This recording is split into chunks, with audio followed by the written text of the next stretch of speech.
All right, everyone, we're going to go ahead and get started. If I could have your attention.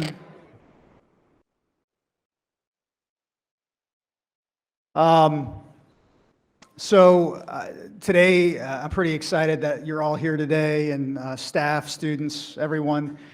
Today, we're going to kick off our DFL program for you and kind of talk about the why.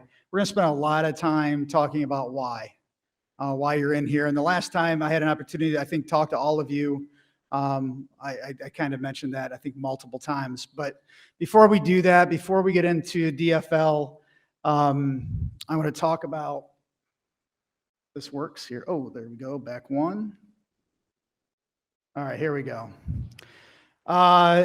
So I don't know how many of you in the news last week heard about 13 servicemen dying in Afghanistan. One of those, I'm going to say, was part of our family here at EHOVE, part of your family. I know that probably the majority of you don't know him. Those of you that went to Edison and probably watching football games or watching a wrestling match may have seen him. And so this is Max. This is Max in high school. So Max is part of our electrical tech program, and Mr. Regnoni and Mr. Bowie. He was a part of their family. And so that's Max's senior picture here at EHOVE, and then that's his naval photo. So I'm going to spend a little bit of time and talk about Max and my experiences with him. So I'm going to click the next one. So obviously there's Max in the lab. And so like there, when you guys come around, you know, when the photographer comes around, got a little photo op with Max. And so Mr. Regnoni will tell you this about Max. He's full of shenanigans. So, you know, Max would be in lab and, you know, Mr. Regnoni would turn around and Max would find something to throw and hit people. And then he could never find out who was doing it because Max was just, he was sneaky. He's a funny guy. But full of shenanigans, a lot of fun in lab, and kept the lab going. So had a lot of fun in lab.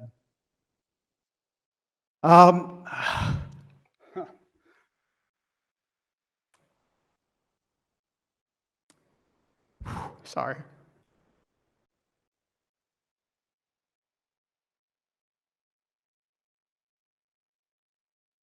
That picture is at my house.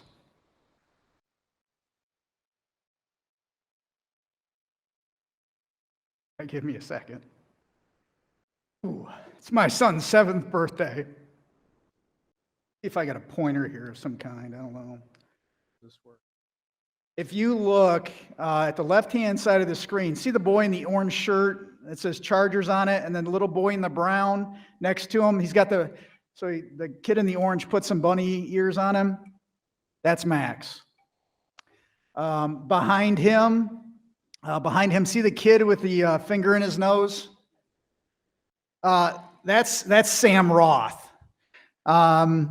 And in the front, if you care about my children, so Carson has the white shirt on, making the fake glasses. My son's got yellow on, doing the peace sign.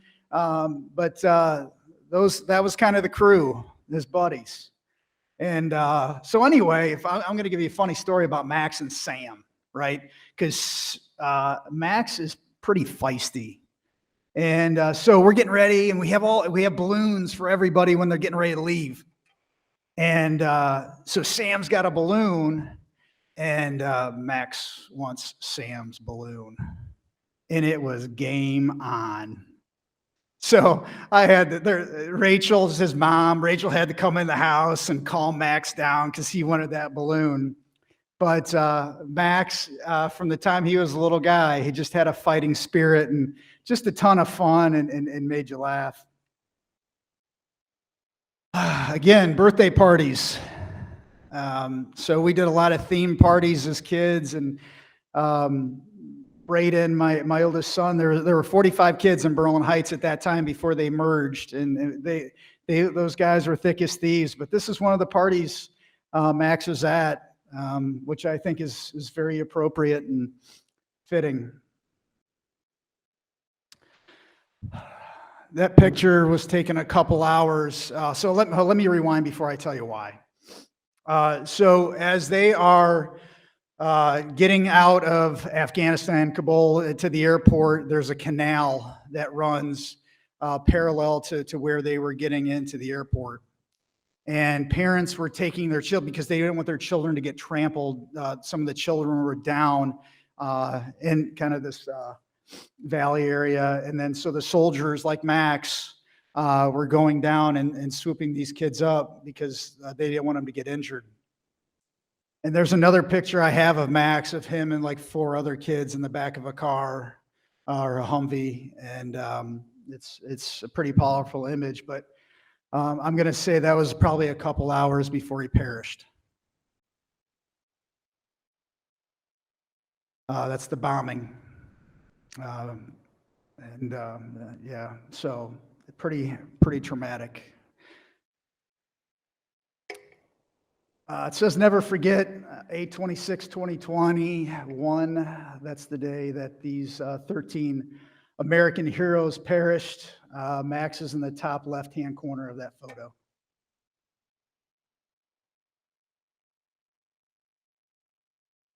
HM, hospital medic, Maxton William, sorry, Soviak. So very proud of Max. Very proud of what he decided to do. This wasn't necessarily what he wanted to do when he left here.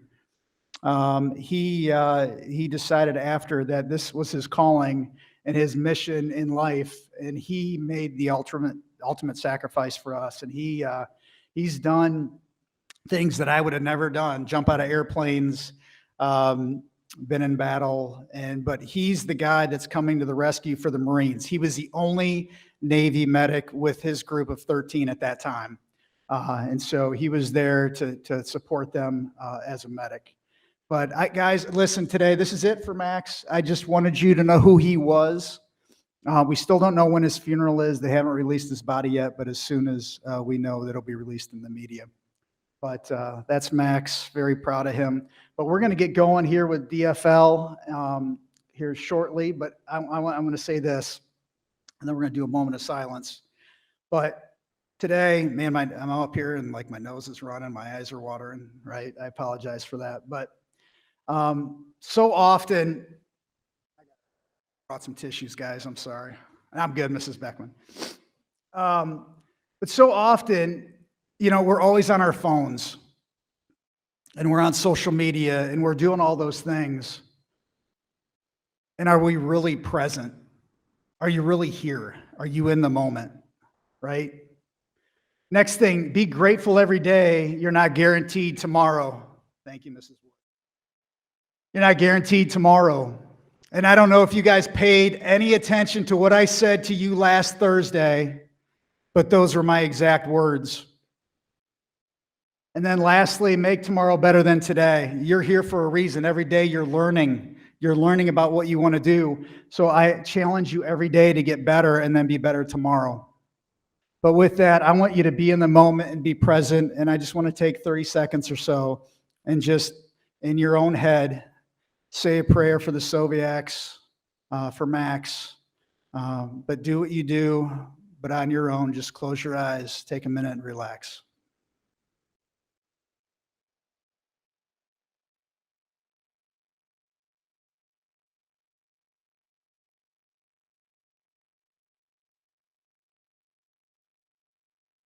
Thank you.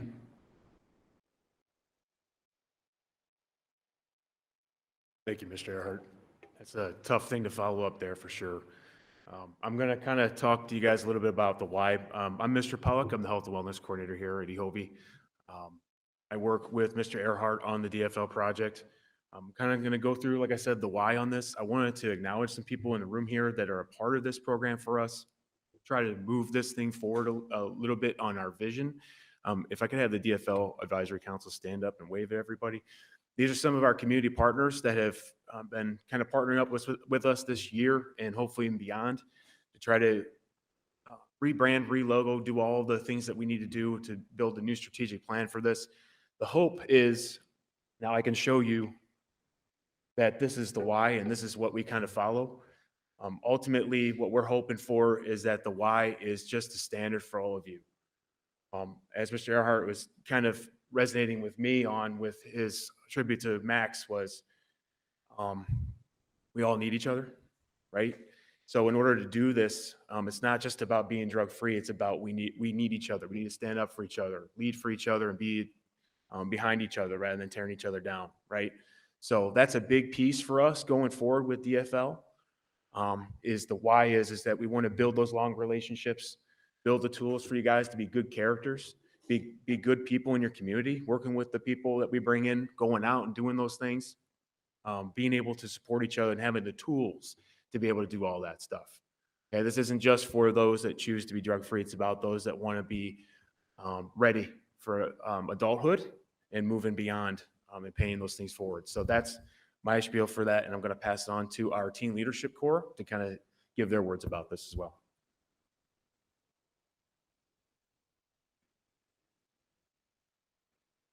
Hi, I'm Jaden. I'm from Construction 2. Ashlyn, I'm from Medical Careers. I'm Kylan, I'm from Early Childhood.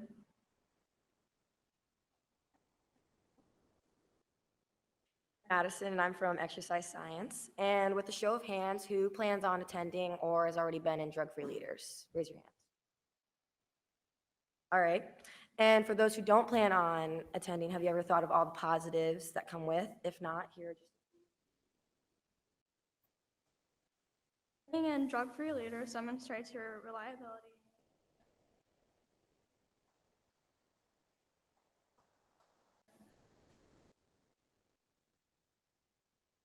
This is an opportunity many of you should jump on. As Mr. Earhart always says, get involved. You never know where it will take you in the long run. Always remember that people look up to you, like you are the big influence on literally everyone. Just always remember that and be positive. That's like a really big thing. If you aren't sure where to start, just join. I'm joining DFL because I want to be more employable. Also, you will also enjoy free food, early release, and fun events.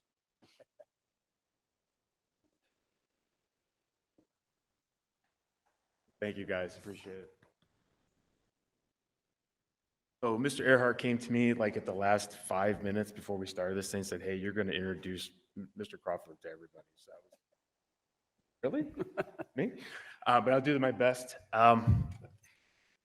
Jay is a resident, or actually he was born and raised in Sandusky, Ohio. Went to Perkins High School.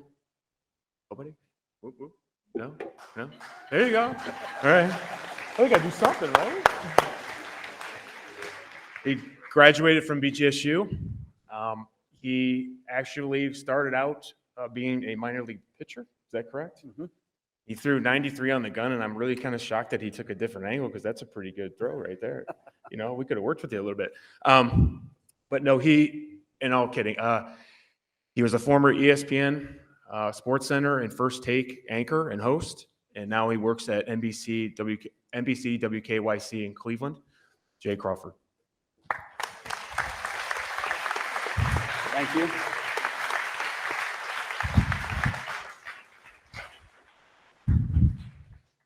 Perkins. Let's hear it for Perkins again, right? Huh?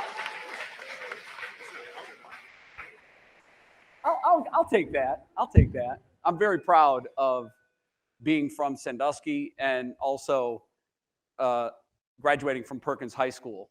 I've worked and lived all over the country since I left, let's just say, many years ago.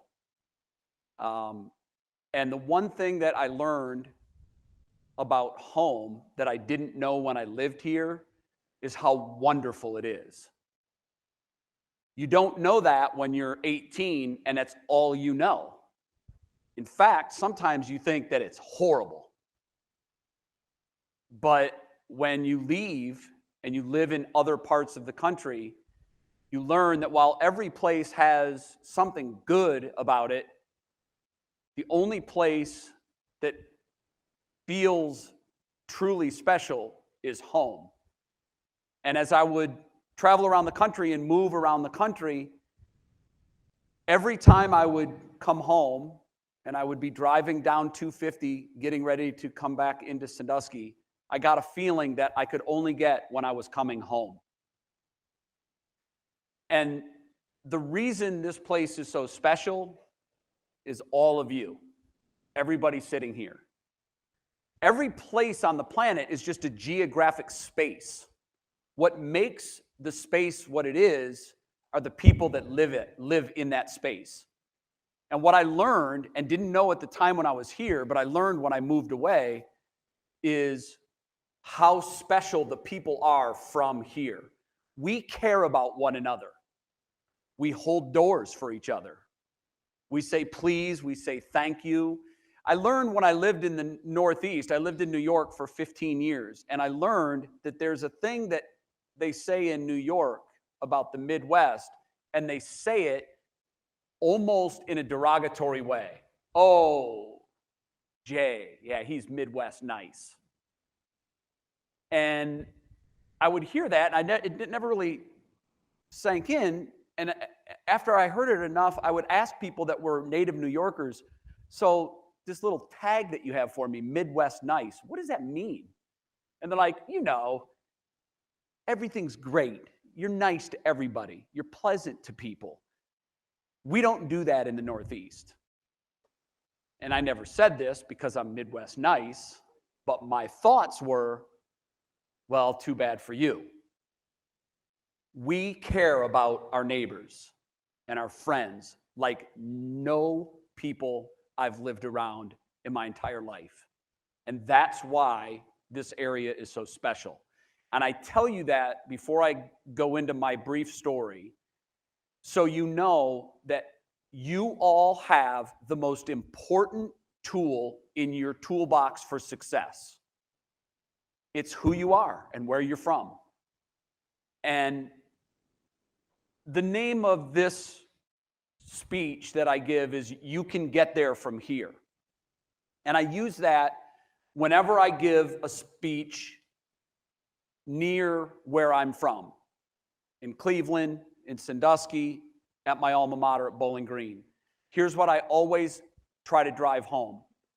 Wherever your there is, maybe you want to be a doctor.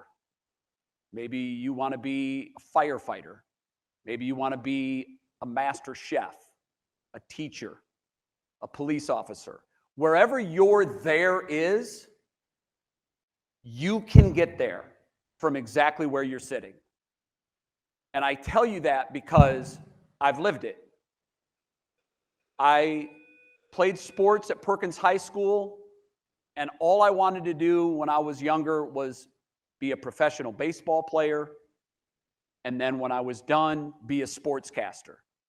And when I would share those monumental dreams with adults, I would get the eye roll. Oh yeah, I bet you want a pony for Christmas too.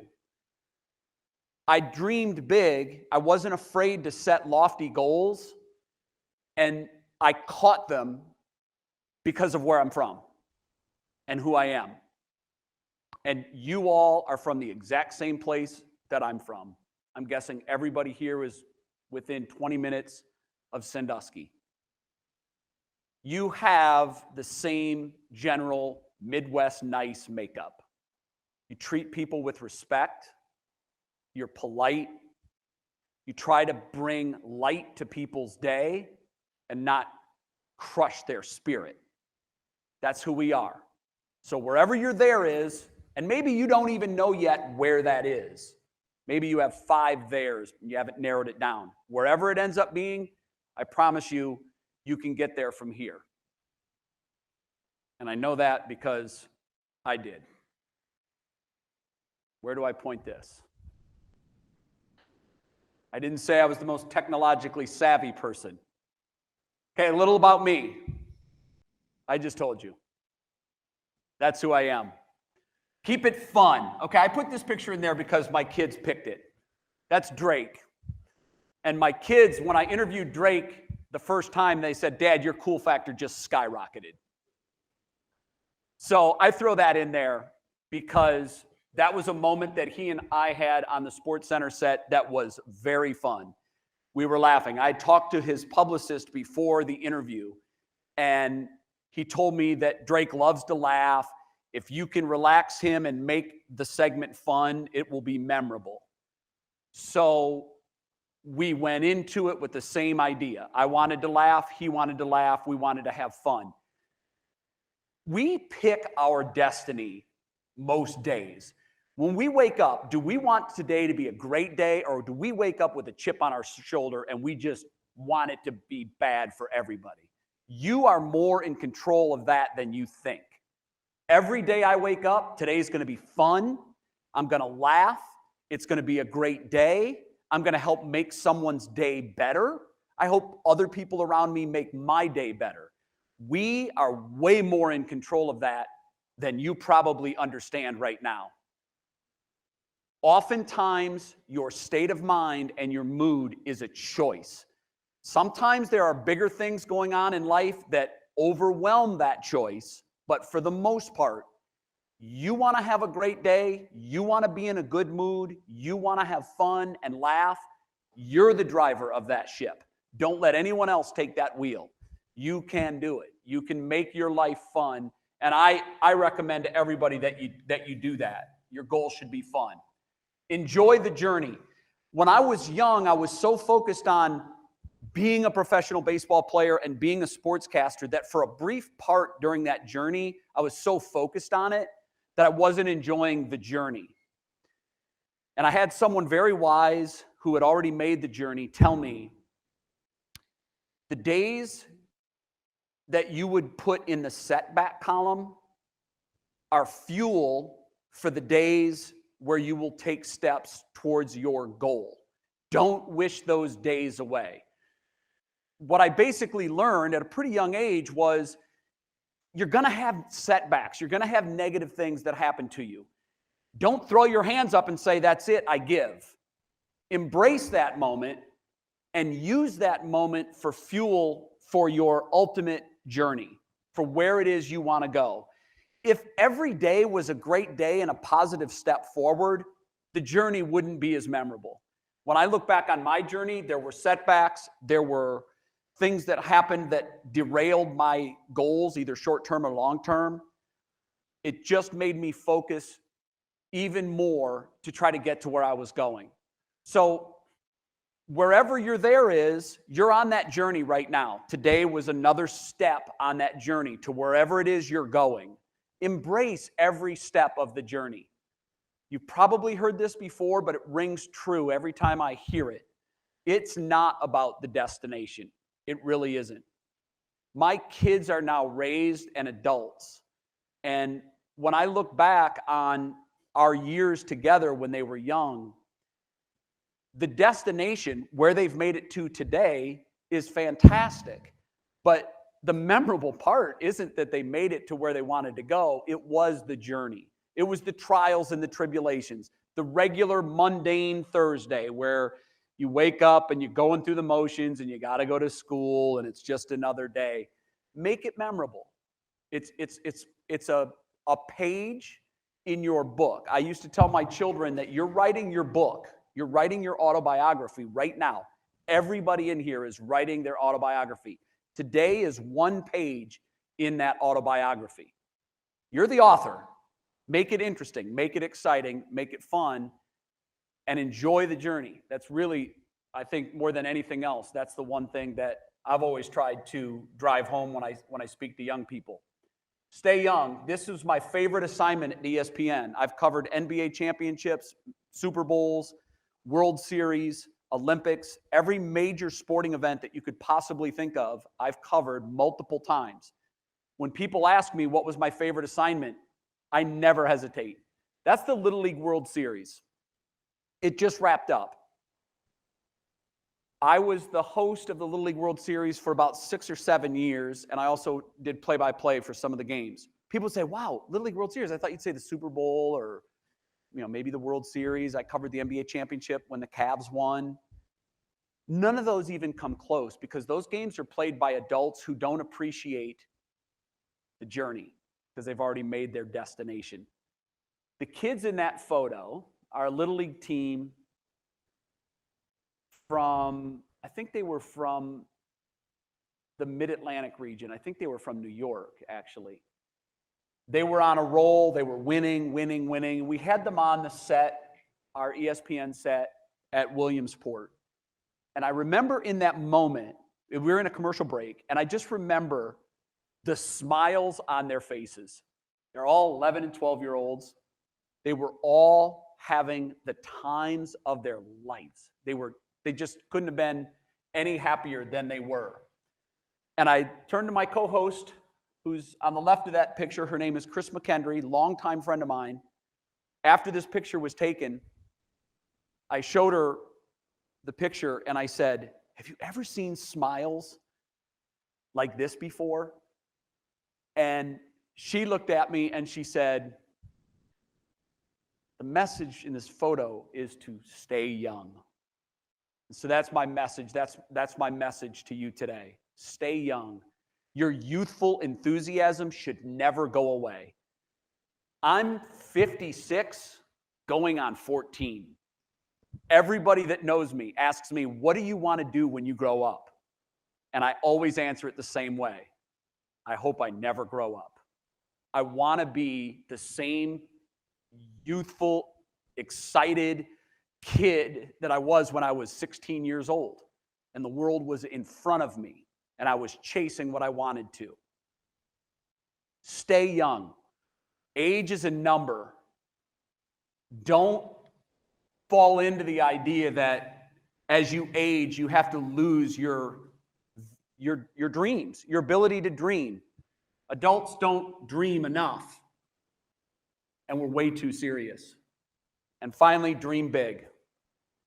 I had 3 long-term goals that I wrote down on a piece of paper when I left Perkins High School to go to Bowling Green State University. My father was really big on writing goals down. He said, "Jay, write down 3 big goals, like president, inventor, billionaire." That's what I'm talking about, big. So I did. I wrote down 3 goals. I was 17 years old, and I wrote down on a piece of paper, I want to pitch professionally, I want to be a sportscaster, and I want to do play-by-play for the Cleveland Browns. Now, my dad was very encouraging. And he looked at that sheet of paper, and I was watching his wheels turn, and he was thinking, well, he's dreaming big. I don't know that any of these are going to come true. He didn't say that, but I know he had to be thinking that. He had to be thinking that. Those are lofty goals. They really are. He folded up the piece of paper. He gave it back to me. He said, "Carry this with you through your life, Jay. Look at it often. Don't lose sight of these. Understand that you may not get to all of them. You may not get to any of them. The odds were way against me getting to any of them." But he said, it will keep you focused. It will keep you focused on what you want to do. Doesn't mean you can't change your goals. People do all the time. But if this is where you want to go, you've written it down. Now carry this with you through life so you can chase these. And one by one, I was lucky enough to be able to check off those goals.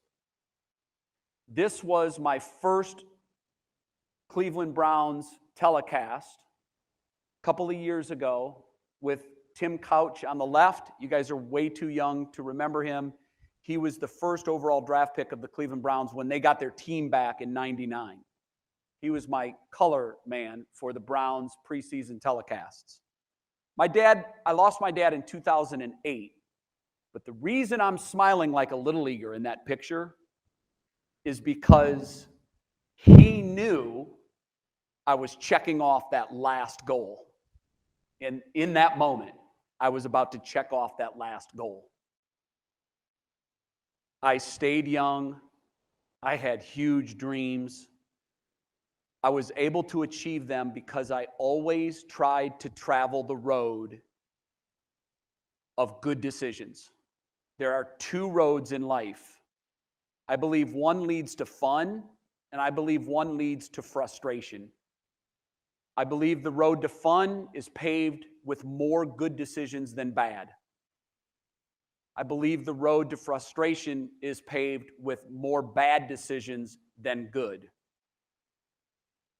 In my life, I committed, because I was involved in athletics, I committed at a fairly early age to never use drugs, because I had seen firsthand the impact that using drugs could have on one's life. It's a bad decision, which is compounded by more bad decisions, which leads to that life of frustration. I was committed to making good decisions to lead to that road of fun. And in my mind, I believed I could make more good decisions than bad if I was drug-free and clear mind. It wasn't always easy. Like you guys, I was offered drugs many times in high school and college.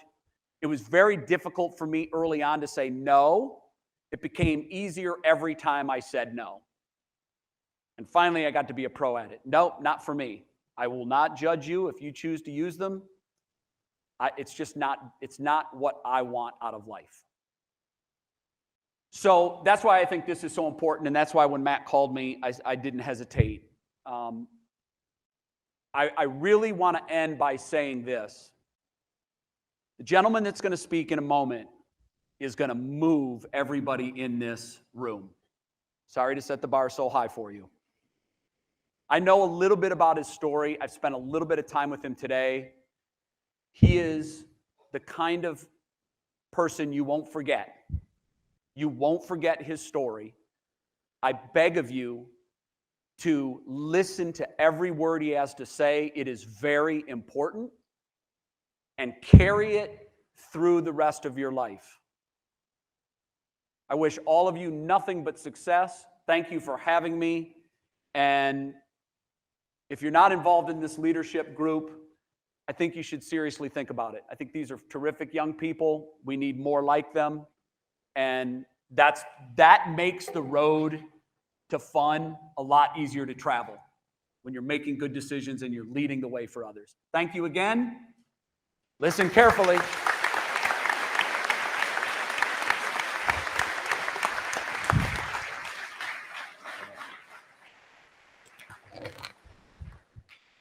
Listen, I tell you what, I may be, maybe some of you might have me, but I might be the most ADHD person in here.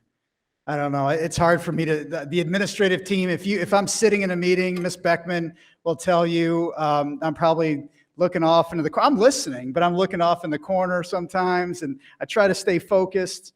But today, I am focused. I'm focused on you, and you listening and taking this in and being present in the moment. So our next speaker is Russ Meade, and I'm not gonna say a whole lot. I'm gonna let him do a lot of the talking in regards to his journey and his life. But what I can tell you, the reason he's here today is because he's a huge mentor to my son, my oldest son, Gavin. And I've watched him influence him. I've listened to him speak. And his journey, I don't know if I've ever heard a more challenging, uplifting, and powerful journey. So without further ado, Russ Meade.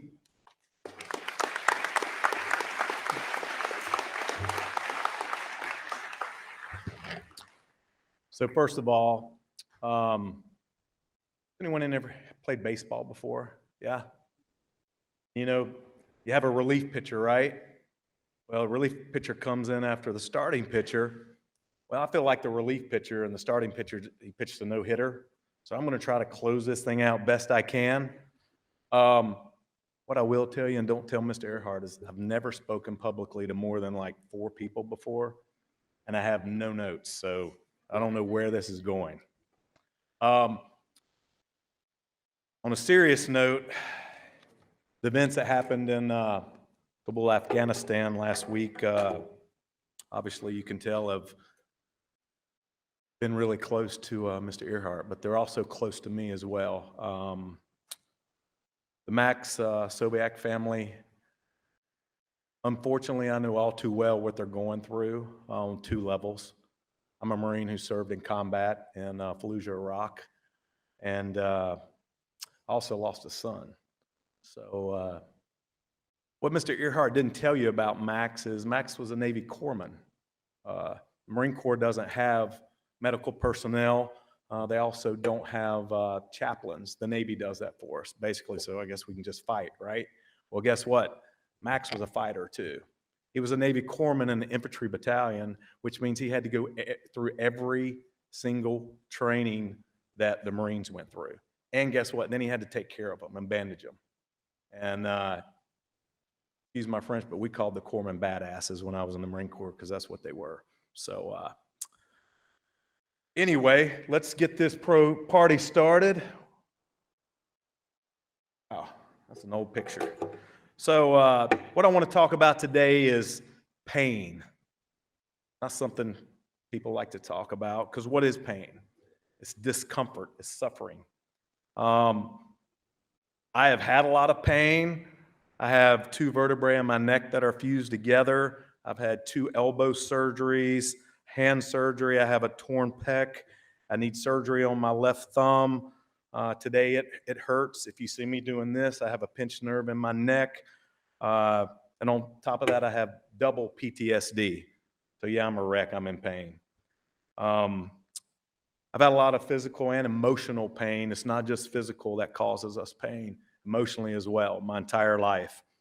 I was born and raised in the South. As you can tell, I don't sound like you guys, right? If you need me to go faster, I will, but I'm kind of slow. So I am from a Cherokee and an Irish background as far as my family. Always in a military family. My father was Air Force. My grandfather was a Marine. He passed away last September. His father was in the Army and served under General Patton, if any of you know who General Patton is. I went to 13 schools in 12 years. Grew up a Air Force brat. I got bullied. I got beat up almost every time I went to a different school. I tried to be funny to fit in. I was pretty good at sports. Unfortunately, girls thought I was cute, so guess what? Guys wanted to beat me up. I lived with a lot of step parents, step brothers and sisters. We were always pretty poor, so poor that when I got holes in my jeans, we put patches on them. Back then, they were Budweiser patches. Can you imagine that now?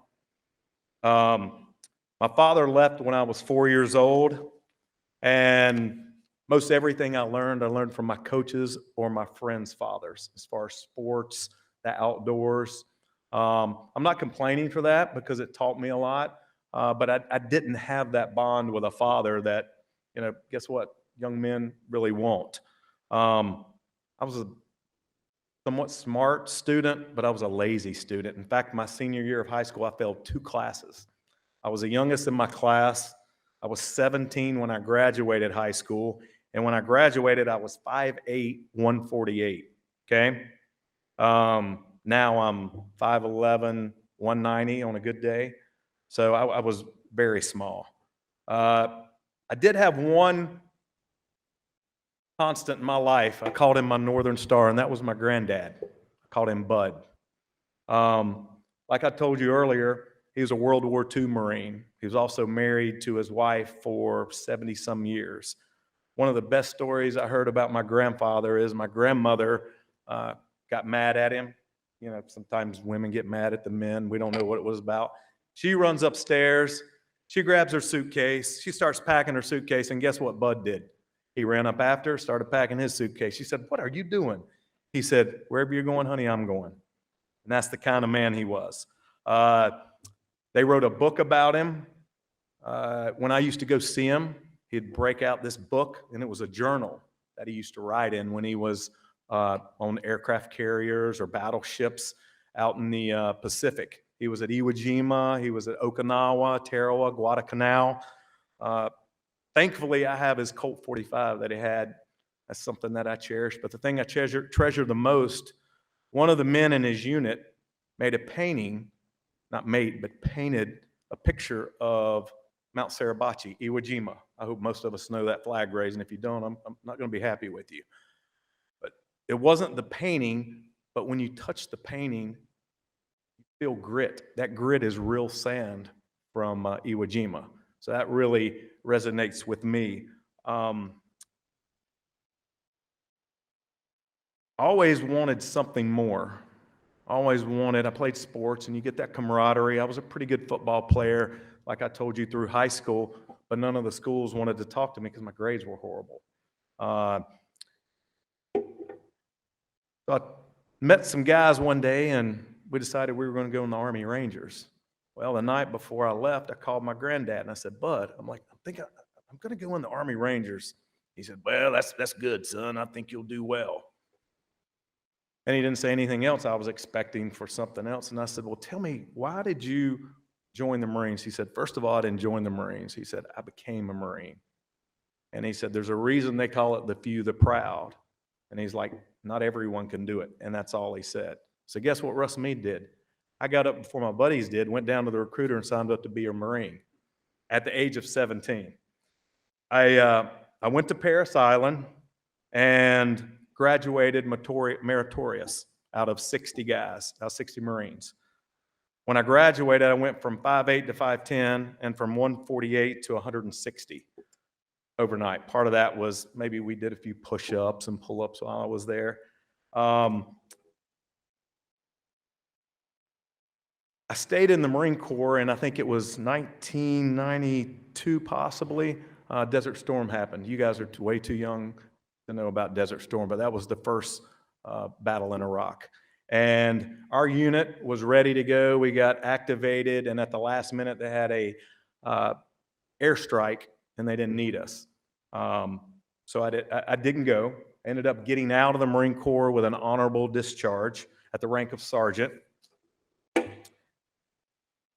And I ended up going to community college to get some grades. And one of the schools that I wanted to go play football in college that said, no, your grades are horrible, was this school right here. It's called Lenore-Ryan University. It was Lenore-Ryan College when I was there because it was so long ago. But I walked on the team and earned a scholarship. In the meantime, I got married. I had 2 kids by the time I graduated. And one semester, I made the dean's list just to prove to myself I could do it. In the meantime, after doing that, like I said, I got married, had 3 kids. This is my son, Jake, on the left, and those are my daughters in the middle, and that's my son on the right. Like I told you guys earlier, I did not have a father, so I wanted to give my son everything I didn't have. I remember his senior year, I not only went to every football game, but I went to every football practice. I would leave work early just to go and sit in the truck. I wasn't one of those parents out on the field. I just wanted to watch my son play. He was a much better athlete than I was, football and lacrosse. Well, 9/11 happened, okay? I told you I got out of the Marine Corps. 9/11 happened, and a lot of my friends were still Marines. And I have to say, I was a little envious. You ever watch the movie Rudy? No, you guys are too young for that. But it's a football movie about a young man who went to Notre Dame, and he finally got in the game. I kind of felt like that, but war is a little more dangerous than a football game. So long story short, I volunteered after being out 10 years to go back in. I met with a colonel down at Camp Lejeune, and some of the skills that I had, let's just say they could still be used. So I deployed in 2005 to Fallujah, Iraq with the 2nd Marine Expeditionary Force out of Camp Lejeune, North Carolina. While I was in Iraq, I saw a lot of good things. As you can see, I spent a lot of time with the kids. One of the things I really enjoyed is spending some time with the Iraqi brothers. In fact, this picture on the right, this young man, Rami, was with the Iraqi military, and we were doing some training with them. And we formed, even though he was Muslim, we formed a brotherhood. And even though the language barrier was there, there was something about us that we wanted to know more about each other. And I often wonder where he is, what happened to he and his family. There I am again with the kids. The picture in the middle, guess who I am? I'm not the guy on the left or the right. I'm the guy the second from the right. We were doing some counterintelligence where we go in behind scenes, and so kind of had to look the part. I came back home, and I did a year in the Marine Corps. They tried to talk me into staying. Selfishly, I wanted to stay, but I had 3 children. Like I told you guys before, I moved around, went to 13 schools in 12 years. I wanted roots for my kids. I wanted roots for my family. So I didn't go back in. I came back home. And it was a big adjustment. There was no one to talk to that had been through what I'd been through. There was no one to discuss the pain and even the joy that I experienced while I was over there. I was very bored. My job seemed meaningless. People complaining about minimal things with what I had been through. And luckily, I saw a counselor, and obviously at first he said, "Yeah, you got PTSD, Russ." And thankfully I got some good treatment. I have some friends that they didn't make it after either in Iraq or coming home, and it's continuing to happen. So part of my therapy was risks. I always took risks. I kind of had to take risk in life. I probably seen more in 52 years of living than a lot of people do in a lifetime, and my body agrees with that because it's not the most healthy body. I've hunted and stalked animals all over the world with a bow and arrow. I've won different races, marathons, triathlons, mud runs. I've even flown a jet fighter. I've been swimming, diving with sharks. I've jumped out of airplanes. I was even in some movies. I was in Homeland. I don't know if you guys have heard of the Homeland series on Showtime. The reason I tell you these things is how do we measure success? All these things right here, they might look like success, but that's not how I measure success. Not anymore. I'm going to rewind just a little bit. So I told you guys a little bit about my son. When my son was a senior in high school, he had shoulder surgery. And back then, that was probably 8 years ago. He had a very addictive personality, and he got addicted to opioids. Back then, it wasn't, I don't know that the epidemic wasn't there, but we did not have the education or the awareness. I remember even telling his mother not to make light of marijuana, but I said, at least he's not smoking marijuana. He's taking a pain pill. Well, my son got addicted to opioids, pain pills. He went in the Navy. He actually got out of the Navy, resorted right back to drugs. He was in and out of 3 different rehabs. First time he tried heroin was in a halfway house with a 40-year-old woman. He moved up to New Jersey in 2017, January, and he was a military liaison for a movie called Malefica. It's on Amazon, and it's actually about addiction and about demons. And he not only was the military liaison, but he ended up putting the suit on and playing the main part because the other guy couldn't do it the way he wanted to do it. He was clean for 6 months during the whole filming of the movie. On June 26, 2017, I got the phone call that we as parents never want.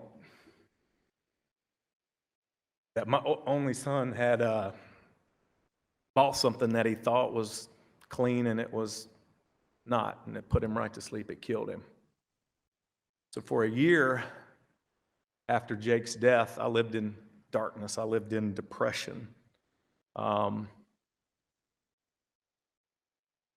Wasn't easy, but I had to fight because I still had people that counted on me. I had daughters, I had grandkids at that time. There were many times I was angry, I was sad, I was frustrated. But there was one person that was always there for me, and that was God. I cussed. Said, I'm not going anywhere, I'm here. Is that all you got today, Russ? I cried. I screamed, I threw things. The hardest thing for me probably to deal with was I brought all of my Marines back, not all in one piece, but all of my Marines came back from Fallujah, but I couldn't save my son. I still live with that to a certain degree, but that was one of the hardest things for me to get through. Now, during all of my son's in and out of rehabs, there's a lot of manipulation. There's a lot of lying when people are under the influence of drugs. That happened with Jake. You don't know how many times, how many nights I cried myself to sleep praying, God, take care of him, take care of him. And I remember one night asking God, I said, you know what? You gave Jake to me for 18 years. He doesn't belong to me. He belongs to you. And I started to feel a little peace. After Jake died, I can't tell you exactly how long it was, but I definitely know that God was telling me, Russ, I answered your prayer. He's with me, and I'm taking care of him now. Something else God told me. Stop wasting your pain. What are you talking about? Stop wasting your pain. You guys have to remember, I mean, my son had just died. This was probably 4 months after Jake passed away, and I'm like, that's not anything I wanted to hear. Well, I remember that day like it was yesterday, and God said, you know what? I'm going to help you out of this pit, but you got to reach up, and you've got to put your hand up, and I'll help you out of it. And I started little by little getting better, leaving the house, leaving my bed. Well, that was 2017, June. May of 2017, she sure is pretty itchy. I see you guys looking at her. You better watch it.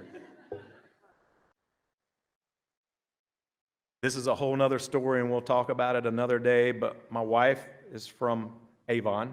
I'm living in North Carolina. There was no reason for us to meet whatsoever. We're both in our 50s, divorced. We end up meeting. I courted her for a year. You guys know what courting means? That's a Southern thing. It means dating, but in the South, we open the door. We say, yes, ma'am, no, ma'am. I courted this woman for a year. Thankfully, she had never been courted, so it was an easy deal. You know what I'm saying? So, courted her for a year, asked her to marry me. She said, hell yeah. She didn't say that. I sold everything I had. I had moved into, I tell you not, a month before I met her, I had bought a new townhouse, 2-car garage, 2-story, had a pool around at the end, had 2 vehicles. I'm like, you know what? All right, God, I'm not going to waste my pain. I'm going to enjoy life, right? That's not what he had in store for me. I moved up here to Avon, sold everything. First thing you guys got to understand, what did I tell you earlier? I was born and raised in the South, right? It gets below 60 and I get pissed off. So I'm moving to Avon in the winter, right? Not a good choice. Well, we got married actually 2 years ago, August 17th, down in Cleveland. She made me wear my dress blues. You can tell the first picture was after the wedding. I said, I got to get out of these things. They are warm. Since then, probably, it was actually before we got married. I'd been here 3 months, and God was like tapping me on the shoulder. I met the athletic director for Avon at a men's group, and he said, you need to talk to our head coach. And I'm like, man, I don't want to coach. I haven't been to a Friday night football game since my son played. Well, long story short, I ended up volunteering as a coach for Avon, just right down the street. Right now, I coach defensive backs for varsity and JV. I'm also the director for development, leadership, and character building. We do a lot of community service. I want to take credit, we started a Big Brother program. Because you see, I'm more interested in your character, their character, than I am their football. Yeah, we like to win games. We win a lot of games. But what means more to me is having these young men, and guess what? We have a young lady on our football team, and I don't want to leave her out. Them becoming good husbands, good wives, good fathers. The joy for me now is getting these players, I'm in my third season, that come back or call me and say, Coach Meade, remember when you said this or said that? They come over to my house. Sometimes we'll have 20 kids at my house. And anytime they see me, I make them talk to my wife, say hello, thank my wife. I'm trying to show them how to treat women, how to treat girlfriends or wives or even their mothers. The most selfish thing you can do in life, you'd never guess this, is to help someone. And you're going to say, why is that? How do you feel when you help someone? Feel great. Isn't it gratifying when you help someone, you serve someone? It could be something simplistic or it could be something that takes a lot of your time and energy, but it makes you feel good. And that is the greatest act of selfishness that I enjoy doing, is helping people. I'm also on the board of Fellowship of Christian Athletes for Cleveland. Here's some of the kids that we work with. I take some of our players over to the elementary schools. We invest in our youth. I take our kids over there during recess. We read to some of the kids. We do the Big Brother program like I told you before. I'm also running for city council this year in Avon. I think it'll be a little different when we speak, don't you guys think? They'll know who I am pretty easily. My story's not over though, guys. I'm 52 years old, and I feel like my life is just beginning. You know, because I finally figured out why I was created and what my mission. I've had all kind of missions in life, combat missions, different variations, but my mission in life is to help young people and to love young people.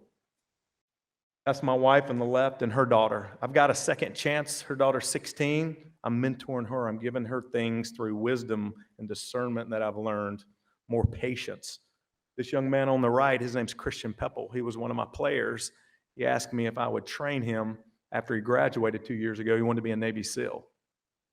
I didn't take him serious at all. He wasn't even a big contributor for a football program, but he was serious. He wasn't on social media. He didn't drink, do drugs, didn't have a girlfriend, no parties. And for about 8 months, we practically lived together. In fact, people are now like, where's your son? So you're asking, why are you bringing that up? Because I'm going to tell you why. Because there are certain times over our relationship that God used Christian in my life to let me know that, hey, Jake and I are up here, and we're just going to give you a light today. We're going to give you some love. That's what I mean by giving. You don't give to get, but a lot of times you do. So guess what? Stop wasting your pain. I'm finally understanding what God meant. It's like a puzzle. You put a puzzle together. It's almost like God had these pieces to the puzzle to put together, but you can't see it because you are one of the pieces. I know I got to wrap up. I got a lot more to go. Can I keep going? I also have 3 daughters and 5 grandchildren who depend on me and who I depend on, who I want to influence, who I want to help in this world. I can't tell you guys what to lean on, but for me, it's been God. He's kept me humble in my life. And as you can see, I'm very type A. I'm very, like most men, we're very driven. We're very prideful. And God has kept me very humble. I didn't always stay with him through the years, but guess what? He sure stuck in there for me through all of my good and my bad. Your past shapes you, but it doesn't define who you are. Think about that. Think about my past. It shapes our character. Me moving around so much, 13 schools in 12 years, guess what it forced me to do? To make friends. Wherever I went, I didn't care what color you were, how much money you made, what kind of clothes you wore. I wanted to be friends, right? I go to meet with people now. I don't care if it's the janitor or the president of the company. I talk to them the same way. It shapes you, but it doesn't define who you are. Whatever you're going through in your life, it could be at home, it could be with friends or a friend group that's not healthy for you. That doesn't shape who you are. Nothing in life is worthwhile, nothing, unless you take risk. And it's hard to take risk, especially now with COVID, right? COVID tells us to stay inside. not go out, not do anything. We have to take risk. You will fail. I promise you, you will fail. You will lose. You will embarrass yourself. And guess what? You're going to suck at something. Okay? I failed and failed over and over again, but you got to keep getting up. You can't let life keep you down. The question you have to ask yourself is not, do I want to fail? It's, do I have the guts when I failed to get up and to fall back down? I've never really fallen back on anything except my faith. I always want to fall forward. And I don't know if that makes sense, but you think about the Marine Corps. We're taught to run forward, run to confrontation. Coaching football, you get hit, tackled with the ball, we want you falling forward. Don't fall back on anything. Fall forward.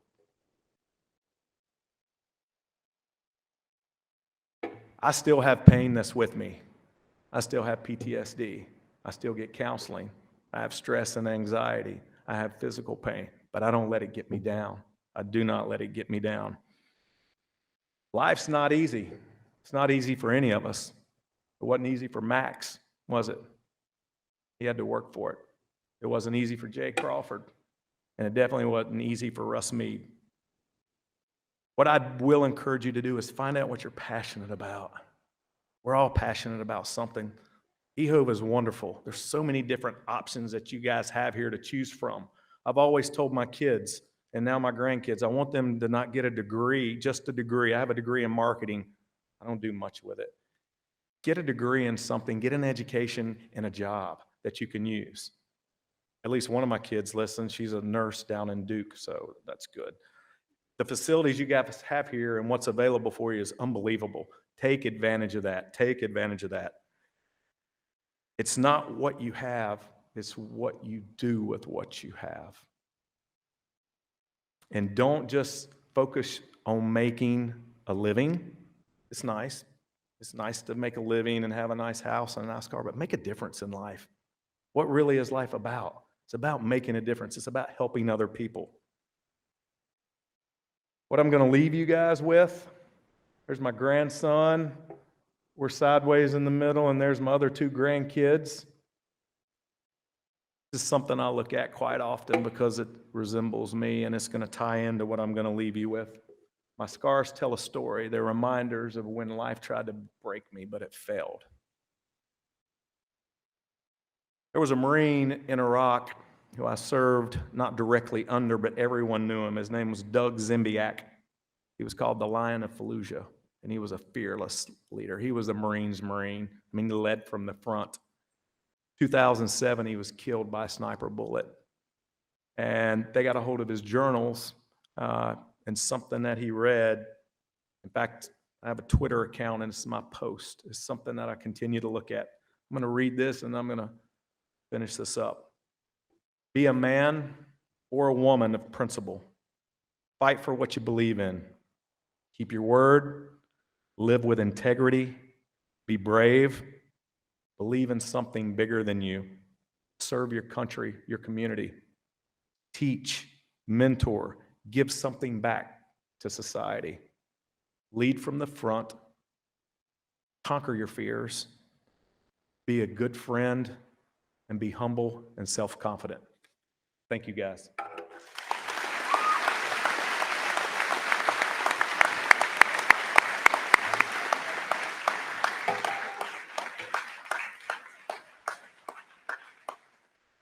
Just incredible stories from both of them today. Guys, thank you so much. A round of applause again for you guys. Thank you.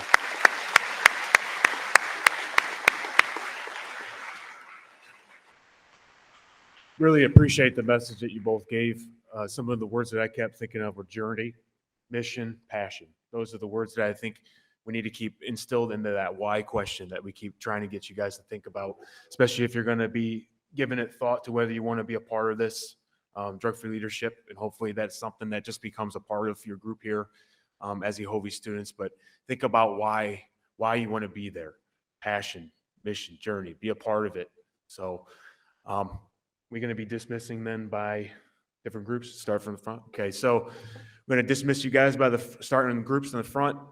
So I'm going to have this group over here by Mr. Duck and Mr. Gibbs get up and go ahead and walk out here. So, okay, and you're going to go back to your third block class, pick up your stuff, and then head to your fourth block.